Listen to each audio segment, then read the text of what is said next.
Bonjour, salut les frères. Bienvenue dans mon ministère Torche Daily, Christ Flamme.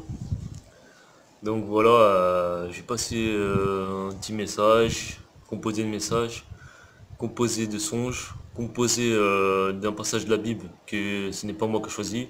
Mais bon, je l'ai ouvert par hasard et j'ai prié afin que ça soit dévoilé la vraie parole. Une parole que je puisse enseigner pour une personne qui pourrait écouter ou que globalement le monde aurait besoin d'entendre quoi. Que globalement le monde a besoin d'entendre.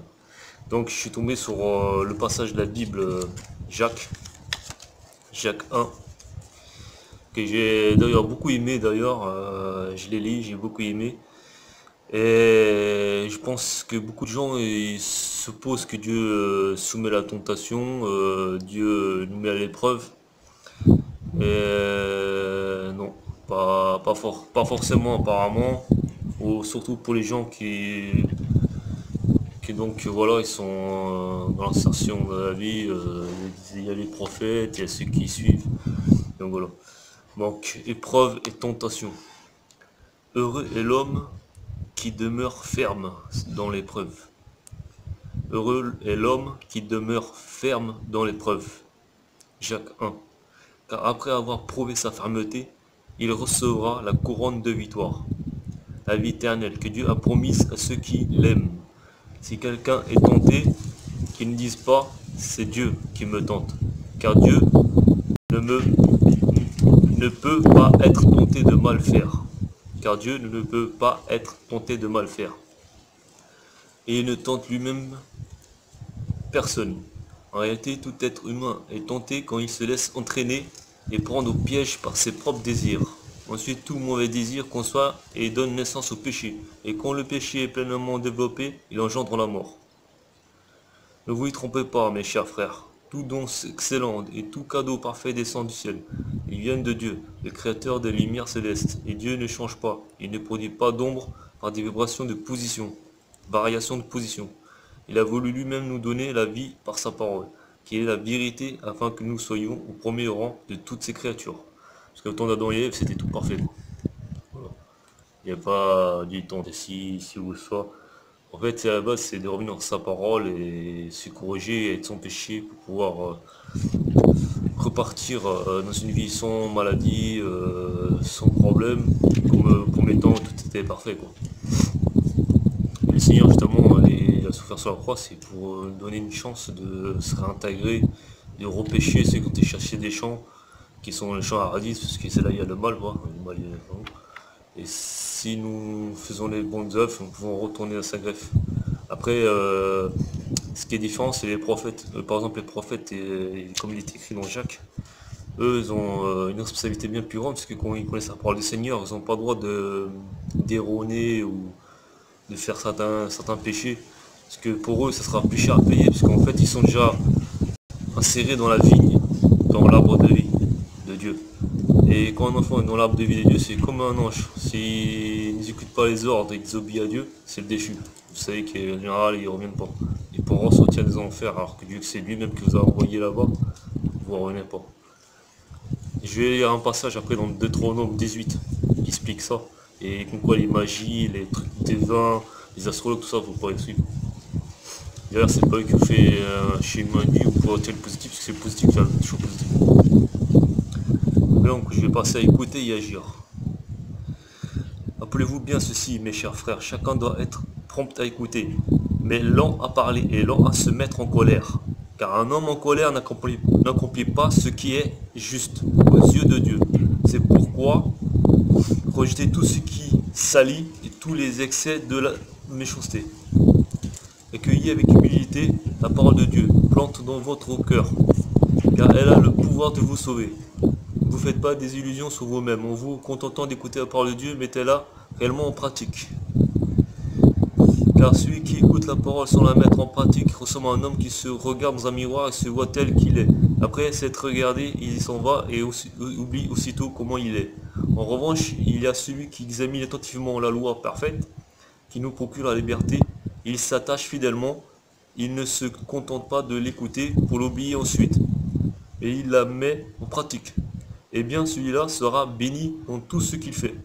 Si quelqu'un croit être religieux et ne sait pas maîtriser sa langue, il se trompe lui-même. Sa religion ne vaut rien. Voici ce que Dieu, le Père, considère comme la religion, pure et authentique. Prends soin des orphelins et des veuves dans leur détresse, et se garder de toute tâche due à l'influence de ce monde. Si vous regardez bien, beaucoup qu'on voit dans le monde ont plusieurs caractères de personnes, des gens plus méchants, des plus gentils. Mais bref, c'est toujours la pauvreté et autres qui a ces méchancetés. Mais s'ils voyaient une personne qui faisait du bien à des gens pauvres comme eux, ils seraient moins méchants.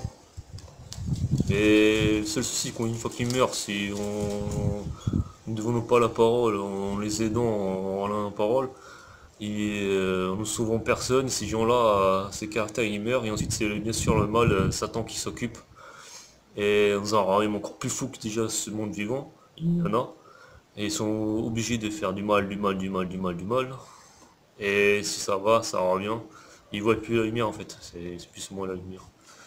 Donc voilà. Donc c'est tout simple, en général, pour certaines choses, beaucoup de monde refuserait qu'il arrive. Ce qui pose le monde encore dans la positivité. Et ce qui est important, c'est justement c'est passer ce message afin que le monde ne tombe pas dans la fin, dans la fin des temps, parce que la fin des temps c'est aussi l'œuvre du mal qu'on copie. Si nous allons droit dans un bon chemin et que nous soyons solidaires et unis les uns les autres, on pourra être protégé toujours du mal et ça éviterait de faire encore plus de misère, des guerres, des autres. Et donc voilà. Il vaut mieux souffrir dans la main de Dieu, que c'est bien plus léger, même si beaucoup ils meurent, et pourtant ils sont morts sans souffrance. Donc nous croyons. Voilà. C'est bien que la foi elle est bien plus grande que ce que nous pensons. C'est des actes. Si on fait des actes avec le cœur, et à force d'accomplir des actes, donc nous plissons la persévérance. La persévérance, c'est un acte de foi aussi. Parce que dans la foi, il y a plusieurs choses. Il y a la persévérance et l'acte même. Ce sont deux choses. Il faut le faire avec le cœur. Après, il ne faut pas non plus derrière, ah, j'aurais pas dû l'aider, lui. Bon, après, il y en a qui font comme ça, mais bon, après, à force avec le temps, il faut réfléchir que c'est pas bien que j'ai pensé comme ça à un moment donné, et prier pour en revenir. Quitte à vraiment, même si c'est en mode HS, on s'en fout, quoi. Là, ce qui compte c'est la fin, c'est le but, c'est le jour de notre mort. Autant mieux pardonner tout et tenir. Et nous allons dans un monde bien meilleur que celui-là, et pour l'éternité, que voler dans la guêpe de l'enfer. Parce que tout ce qui est bon chez vous, vous ne le garderez pas là-bas. La foi et les actes. Jacques 1. Jacques 1, 2. 1, 2, je vais dire 1, 2. Je suis en page 2 de Jacques 2. La foi et les actes. Mes frères, à quoi cela sert-il à quelqu'un de dire j'ai la foi, s'il ne le prouve pas par ses actes? Cette foi peut-elle le sauver? Supposez qu'un frère ou une sœur n'ait pas de quoi se vêtir ni de quoi manger chaque jour. À quoi cela sert-il que vous leur disiez au revoir, portez-vous bien? Habillez-vous chaudement et mangez à votre faim, si vous ne leur donnez pas ce qu'il est nécessaire pour vivre. Ils ont ainsi de la foi. Si elle ne se manifeste pas par des actes, elle n'est qu'une chose morte. Si quelqu'un dira peut-être il y en a qui ont la foi, d'autres les actes, alors je lui répondrai, montre-moi comment ta foi peut exister sans les actes. Donc ta foi peut exister sans les actes. Alors je lui répondais, montre-moi comment ta foi peut exister sans les actes. Comment, quand à moi je te prouverai ma foi par mes actes. Tu crois qu'il y a eu un seul Dieu? Très bien. Les démons le croient aussi, et ils tremblent de peur. Insensé que tu es, veux-tu avoir la preuve que la foi sans les actes est inutile? Comment Abraham, notre ancêtre, a-t-il été reconnu comme juste par Dieu? À cause de ses actes? Parce qu'il a offert son fils Isaac sur l'autel? Tu le vois, sa foi et ses actes agissaient ensemble. Sa foi est parvenue à la perfection en raison de ses actes qui l'accompagnaient. Ainsi s'est réalisé ce qui dit l'Écriture. Abraham eut confiance en Dieu, et Dieu le considéra comme juste, en tenant compte de sa foi. Et Dieu l'appela son ami. Vous le voyez donc, un être humain est reconnu comme juste par Dieu à cause de ses actes et non pas uniquement à cause de sa foi. En fait, l'acte, c'est la foi. Et la foi même n'existe pas, quoi. Si vous faites un acte... même parfois, des gens qui font des actes, ils mettent le cœur. Après, cet acte-là, avec le temps, ça génère chez la personne une chose très positive. Et dans la même, cette personne-là qui a fait ces gestes sans cœur, il se dit, punaise, mais je savais pas que franchement j'allais faire cet acte-là sans cœur, que ça allait donner tant de choses positives. Et aujourd'hui, c'est grâce à cet acte sans cœur que je mange. Alors moi, je vais dire une chose, franchement, cet acte, c'est bon, c'est juste. Ça, je reconnais la loi de Dieu. Et cette personne-là, à partir de là, elle va faire que des actes positifs. Et voilà. Donc. Puis je vais avertir une chose aussi. Une chose très très importante, mes frères. Parce que beaucoup veulent être prophètes.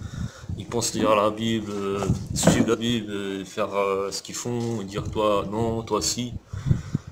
Parce que c'est pas réellement comme ça. Voilà, attendez. Deutéronome, Deutéronome 18. Qu'on ne trouve chez toi personne qui fasse passer son fils ou sa fille par le feu, personne qui exerce le métier de devin, d'astrologue, d'augure, de magicien, d'enchanteur, personne qui consulte ceux qui évoquent les morts comme ils sont spirituels, attention. Vous savez pas, mais ils font ça en cachette. J'ai vu beaucoup et je ne savais pas que c'était ça qui me peinait. Mais j'ai vu leurs choses positives et aujourd'hui c'est moi qui dirige par ce qui fait le boulot. Mais eux ils ont reconduit tout leur système schématique, leur plan de travail. Et maintenant ils ont arrêté tout le livre spirituel, ils se basent pas principalement sur la Bible. Personne qui encourage les morts aussi, c'est interdit. Car quiconque fait ces choses est en abomination à l'Éternel. C'est à cause de ces abominations que l'Éternel, ton Dieu, va chasser ces nations devant toi. Car ces nations que tu chasseras écoutent les astrologues et les devins.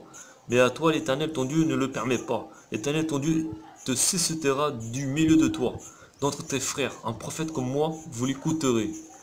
Il répondra ainsi à la demande que ton fils à l'Éternel, ton Dieu, à Horeb, le jour de l'assemblée, que tu disais que je n'entende plus la voix de l'Éternel, mon Dieu, et que je ne vois plus ce grand feu, afin de ne pas mourir. Ça, je ne vois plus Dieu, puisque, donc voilà, et que je ne vois plus le feu, c'est les enfers. Voilà, quand on fait une telle chose, il ne faut pas se poser devant Dieu. Tant mieux, qu'il crainte comme il écrit. D'avoir peur, d'avoir manqué de respect. L'Éternel me dit, ce qu'ils ont dit est bien. Je leur susciterai du milieu de leurs frères un prophète comme toi.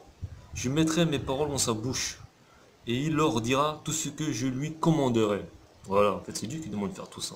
C'est pas, faut pas faire ça sans que Dieu demande, sans que tu n'écoutes point. Si quelqu'un n'écoute pas mes paroles, qui dira en mon nom, c'est moi qui lui en demandera compte. Mais le prophète qui aura l'audace de dire en mon nom une parole que je ne lui aurais point commandé de dire, ou qui parlera au nom d'autres dieux, ce prophète-là sera puni de mort. Vous voyez ce que veut dire punir les prophètes, c'est pas une plaisanterie. C'est une responsabilité. Faut pas jouer n'importe quoi et qui, quand, n'importe quand. Parce que beaucoup viennent à telle heure faire leur boulot, telle heure, ici, telle heure, là. Il faut que ça sorte. Il faut que ça sorte. Et il n'y a pas d'horaire, il y a plein de plagiat, il n'y a pas de plan de tel moment, telle date, je dois y être là-bas, tel ci, tel ça. Si Dieu te dit de faire ça, tu le feras, t'as là-bas le faire. T'as rien à faire. Tu feras tout ce que Dieu te demande. Ça, c'est obéir. Peut-être diras-tu dans ton cœur comment connaîtrons-nous la parole que l'Éternel n'aura point dite. Quand ce que dira le prophète n'aura pas lieu, il n'arrivera pas. Ce sera une parole que l'Éternel n'aura point dite. C'est par audace que le prophète n'aura dite. N'aie pas peur de lui. Voilà, Deutéronome 18. Chaque 1 à 2, si tu n'as pas très bien compris. Ça c'est une prière et puis une ouverture de la Bible par le Saint-Esprit. Une prière à notre Père, les cieux, et c'est la droite de Dieu. Bon, et vous les prophètes, ne dites plus jamais que Jésus est Dieu, vous ne citez plus Dieu même. Jésus est toute la volonté de Dieu. Dieu se manifeste en lui. Et Jésus sera à la droite de Dieu pour juger ceux éléments qui sont dans le terrain à suivre un prophète. Ça sera juste suivre. Mais celui qui en fait du mal à un enfant de Dieu, ce sera Dieu même qui arrêtera le monde. Car Jésus ne sera qu'à sa droite. Je fais des vidéos, c'est pas pour zigzag. Partagez, mon frère. Amen.